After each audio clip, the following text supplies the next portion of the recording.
Hi everyone, and welcome to my goth-inspired makeup tutorial. What better time than the month of October to get in touch with our dark sides? Is that too dramatic? Whatever. If you'd like to see how I got this look, then keep watching. For my foundation, I'm going to use the Silk Cream from Laura Mercier. This is the color Rose Ivory. I normally would choose a darker shade for myself, but because we are going for more of that goth look, the goth look is all about that very fair skin, that Victorian type of complexion that has really never seen the light of day. I don't want to go too far with that, just enough to make it seem just fair-skinned. So if you're doing this look and you have a darker skin tone, that's totally cool. Just don't bronze your face up. I feel like we should be listening to some Joy Division or something. Next thing I'm going to use is my Laura Mercier Secret Camouflage in number 3 with the Laura Mercier Camouflage brush. Let's see if I can kind of get that covered at least better than it was. If you're new to my videos, you can check out my fake flawless skin video, and that shows you all these little steps for doing a flawless foundation. Even though we're doing a more dramatic goth look, doesn't mean you have to pile on a bunch of makeup. I'm actually creating a look that, you know, you could wear any time of year, whenever you want. You can wear whatever you feel comfortable in.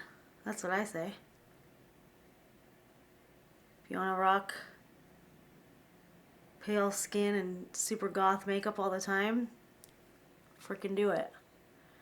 I always loved the kids in school who were gothic. I love them. Well, we just call them the goths. They just looked so cool. And then I was like, you know, blonde, and I never looked gothic. I went to a gothic club once in college called Coven 13. And my friend's like, okay, we're gonna go to a goth club. I said, all right, let's go. So I wore all black and black eyeliner. I felt so dark. And I get there, it didn't matter how much black I had on. I stood out like a sore thumb because I have blonde hair. I looked like a beach bunny, even though I was dressed in black from head to toe. Didn't matter. Then we're gonna set everything I just did with a bit of translucent powder from Laura Mercier. I'm using a powder puff to do so. All right, we've set our foundation and concealer. I'm using the eye base from Laura Mercier in the color Wheat. I'm going to use a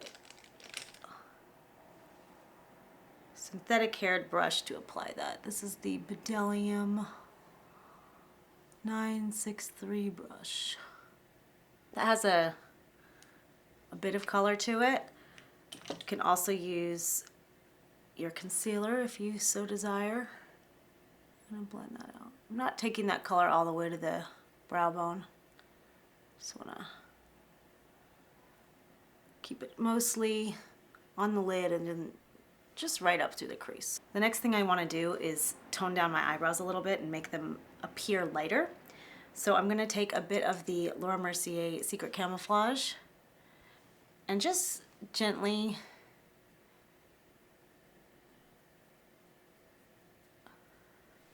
brush over them. It's nothing crazy, just enough to soften it up a bit. Then we're going to go in and add some black eyeshadow to our eyelids. This is called Three's a Party. I found it at the drugstore. It's by Wet n Wild. This is actually the only set of eyeshadows I'll be using for this look. So I'm going to be using the black with an eye color brush. This one's by a company called Monda, but you can use whatever you like. And placing that on the lid. You'll see I like to take a bit on my hand first, and that keeps it from getting all over the place. You can also do your eyeshadow first and then do your foundation. If you tend to get a lot of fallout when you're applying your dark eyeshadows, I just like to do the foundation first in my videos because I don't want to sit barefaced on camera for so long. But if you watch me work on set or on any of my clients, I always do eyes first and then foundation. Just speeds up how much time it takes. And again, you don't have to go in and clean up the little particles that fall. You can always start light and add in more. It's much easier to add than subtract. I've learned that over the years. Okay. Okay, see, it doesn't have to be completely perfect because we're gonna go in and buff it out a bit. I'm using the Bdellium 781 brush. It's a nice compact crease color brush. And I'm using the red from this Wet n Wild kit. And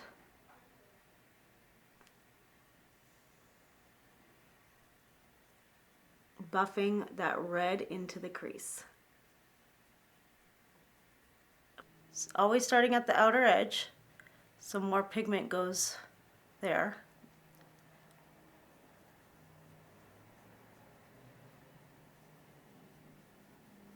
Wish I could look at you guys and do this at the same time, but it's nearly impossible. So if you don't want to use red, use another color. Use purple if you have blue eyes. If you've got brown eyes, use navy. That's pretty. Now with a clean brush, I'm going to buff this all together. This is the 163 brush from MAC. And I'm just buffing this all together. I'm going to take a little teeny pointed eye corner brush and dip it in the black and go in and just really make sure that that's filled in the corner there. I'm using the Revlon Color Stay in black. I'm going to tight line.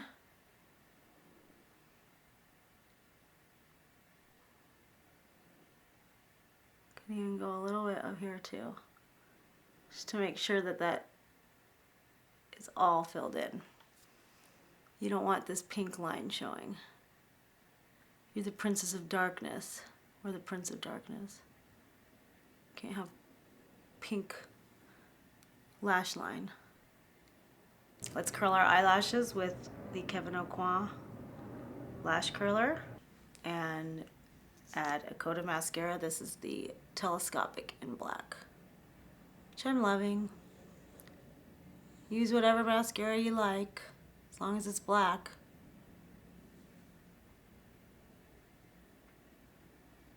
Okay, now that we've done our mascara on the top, I'm going to take the Color Stay liner in black, same one, and apply the liner to the inner rims of my eyes. Okay. Again, I apologize for my watery eyes. It's just because I'm under the weather. All right, then using our smudge brush from NARS, it's our little favorite smudge brush, I'm going to smudge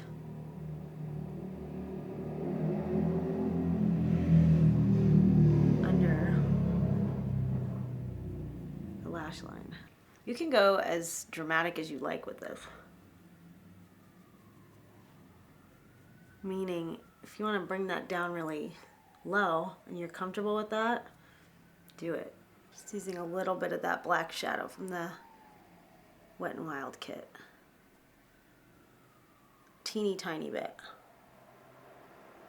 The next little step, this is optional, is taking a bit of the red and just smudging it right below that black. So I'm going to use the same brush, a little NARS smudge brush, pick up a little bit of that red on my hand and go in and just ever so lightly go in right on the edge of that black.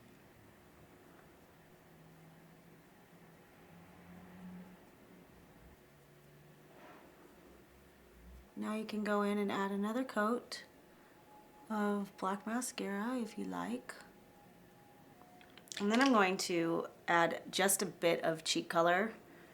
Nothing rosy, nothing like that. This is a color called Strata from MAC. It's very neutral. Using the Laura Mercier cheek color brush, just putting a bit of that.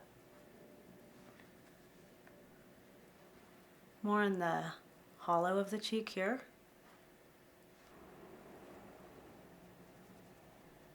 Okay, and now for our lips, I am using the Wet n Wild Fantasy Makers. They bring these out for Halloween. One is red and one is black.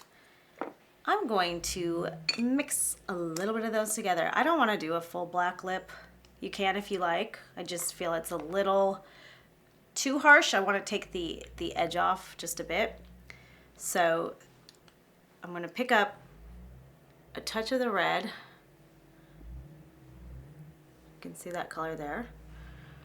And this is the black.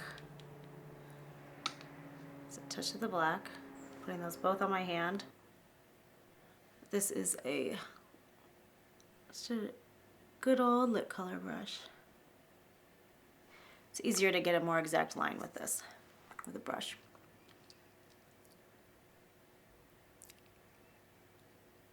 I'm going to use my finger and just buff that out a little bit. Now you can create any color you want. If you want it to be pure black, go pure black. If you want to be more on the reddish, do that. I just want to know that kind of stained wine look. That way it's still dark, but it doesn't look as in your face dramatic. All that from those two colors. Cool, huh? All right, so there's my Gothic inspired look for Halloween. I hope you like it, and if you decide to try this look out or a variation of it, please tag me on Instagram or Twitter. I would love to see how you look. Thanks for watching, and if you'd like to see more tutorials from me, please subscribe, leave me comments. I love reading your comments. It makes my day. And what else? I think that's it. All right, you guys have a great Halloween, and I will see you soon. Oh yeah, I can't be happy. I'm Gothic.